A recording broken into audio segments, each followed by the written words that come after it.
પટેલ લોક પ્રશાસન સંસ્થા ખાતે અટલ વ્યાખ્યાનમાળા યોજાઈ। ડોક્ટર ચૈતન્ય દાણીએ વિકસિત ભારત માટે શિક્ષણ અને સુશાસનનો મંત્ર આપ્યો। સરદાર પટેલ લોક પ્રશાસન સંસ્થા ખાતે સામાન્ય વહીવટ વિભાગ દ્વારા અટલ વ્યાખ્યાનમાળાના 7મા સંસ્કરણનું સફળતાપૂર્વક આયોજન કરવામાં આવ્યું હતું। ભૂતપૂર્વ વડાપ્રધાન અટલ બિહારી વાજપેયીજીના જન્મ શતાબ્દી વર્ષની ઉજવણીના ભાગરૂપે આયોજિત આ કાર્યક્રમમાં મુખ્ય વક્તા તરીકે શિક્ષણવિદ ડોક્ટર ચૈતન્ય દાણી ઉપસ્થિત રહ્યા હતા।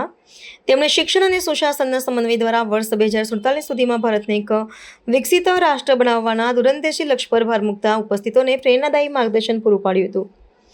વ્યાખ્યાન દરમિયાન ડોક્ટર દાણીએ શિક્ષણને સામાજિક પરિવર્તન અને રાષ્ટ્ર નિર્માણનું મુખ્ય ચાલક બળ ગણાવ્યું હતું।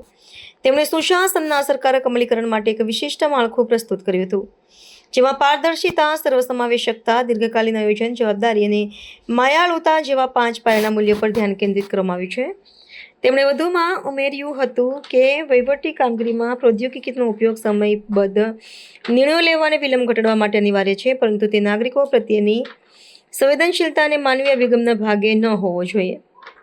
આ ગરિમામય કાર્યક્રમ સ્પીપાના નિયામક અને વરિષ્ઠ અધિકારીઓના માર્ગદર્શન હેઠળ સંપન્ન થયો હતો, જેમાં સંસ્થાના તાલીમાર્થીઓ અને શિક્ષણ જગતના અગ્રણીઓ મોટી સંખ્યામાં હાજર રહ્યા હતા।